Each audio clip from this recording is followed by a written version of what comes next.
Oke, selamat sore. Assalamualaikum warahmatullahi wabarakatuh. Nah, ini ada salah satu empat taknya Honda, guys ya, Revo. Oke, sedikit berbagi ilmu buat teman-teman.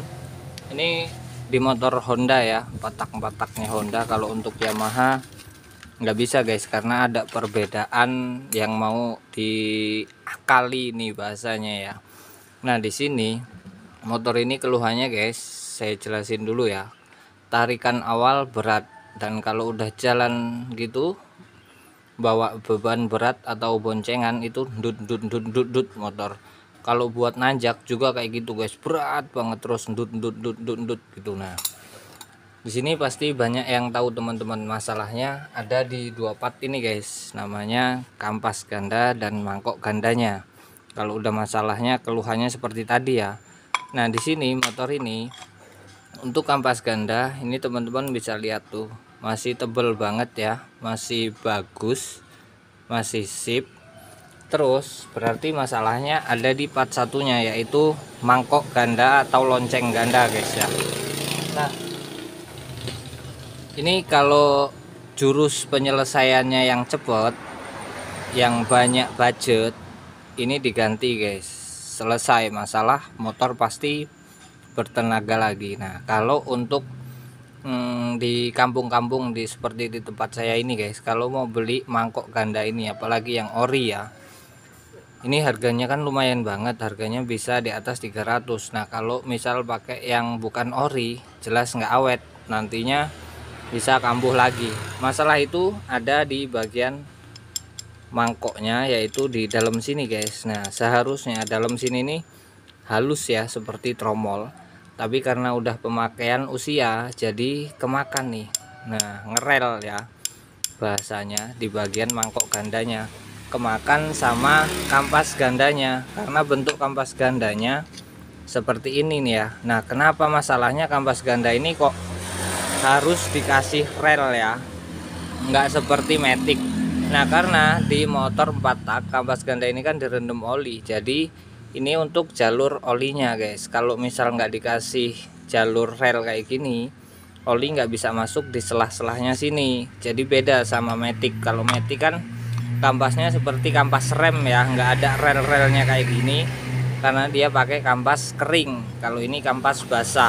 Nah, penyelesaiannya gini, guys, kalau misal kita nggak ada budget buat ganti, sedangkan kondisinya seperti ini, lokasi jauh dari tempat bubut ya, kalau misal harus dibubut makan waktu banyak.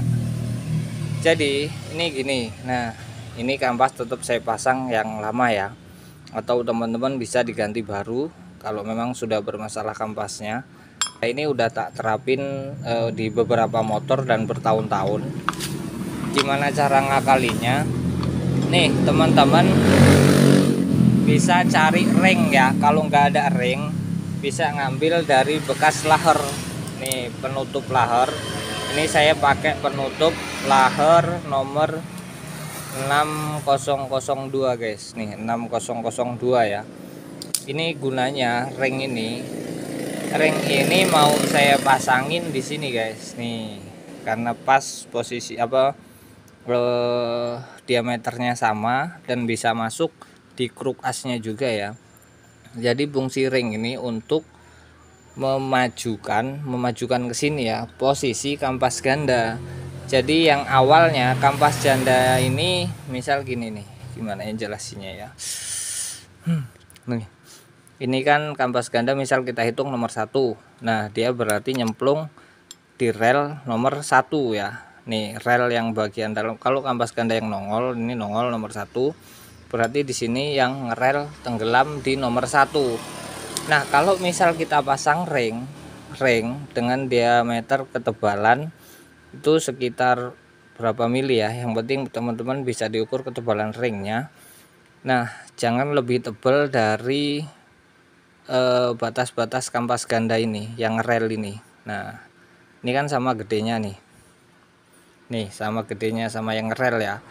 Nah, fungsinya ring ini untuk mindahin posisi supaya yang di sini yang kampas ganda nomor 1 ini bisa ketemu yang tinggi di nomor 1. Nah, yang ini ngerel nomor 1 dalam ya. jadi posisinya nanti pindah. Nah jadi yang paling ujung sini, yang terakhir nomor 1 2 3 4 5 ini seharusnya kan di rel bagian sini ya, di rel bagian sini nih, nanti dia pindah posisi jadi di luar sini, jadi posisinya pindah. Jadi ini enggak masuk lagi ke relnya sini guys, otomatis jadi cengkramannya pun maksimal ya, karena dia posisinya berpindah. Nah kita hitung dari sini, ini posisinya seharusnya di sini ya, yang dekok, yang rel dekok. Jadi nanti karena di ring, jadi posisinya maju di sini nih, jadi lebih nongol. Otomatis nanti bukaannya pun jadi sedikit saja, motor udah pasti langsung jalan dan tenaganya enak. Tapi resikonya nanti si mangkok ini bakal hancur, rusak, makin tipis guys, karena udah nggak berbentuk rel ini, jadi acak-acakan dia. Nah ini gunanya ring ini untuk meminimalisir biaya aja ya. Jadi kalau di kampung-kampung tuh susah banget guys kalau mau beli alat-alat mahal seperti lonceng ganda kayak gini. Bisa sih diganti mangkoknya aja ya, cuma kalau enggak yang ori itu enggak awet guys. Ada juga yang KW-KW atau aftermarket itu yang enggak seberapa harganya, masih di angka 100-an. Tapi nah masangnya juga di tempat bubut, terus nanti keawetannya juga beda lagi kualitasnya. Jadi ini tetap saya pertahanin, cuma saya pasangin ring ini guys. Nih silahkan teman-teman dicoba caranya. Intinya kita itu berusaha guys ya, berpikir gimana caranya, pakai logika gitu ya. Kalau misal ini kita ganti baru dan mangkok masih pakai ini, kita pasang lagi pasti jatuh di rel yang sama. Makanya saya tambahin ring supaya posisinya itu pindah lebih maju sedikit, karena di bagian kruk as juga masih bisa guys. Nah, nggak bakal nabrak bak koplengnya ya, jadi masih bisa. Udah saya ukur, saya coba, saya terapin di beberapa motor Honda ya. Ini solusi paling jitunya guys. Kalau cuma ditambah-tambah diganjal bagian dalam atau dilas tambah daging bagian sini, sama saja guys, toh nanti juga bakal tetap nyemplung ke relnya yang sama. Wong masalahnya ini karena dia udah ngerel ya, jadi kita pindahin posisinya, insya Allah wes pasti tenaganya maksimal guys.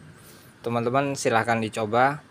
Oke, mohon maaf ini karena perakitannya masih lama, saya harus menyelesaikan motor-motor lainnya dulu. Jadi sedikit ilmu ini moga-moga bermanfaat buat teman-teman semua ya. Terima kasih. Assalamualaikum warahmatullahi wabarakatuh.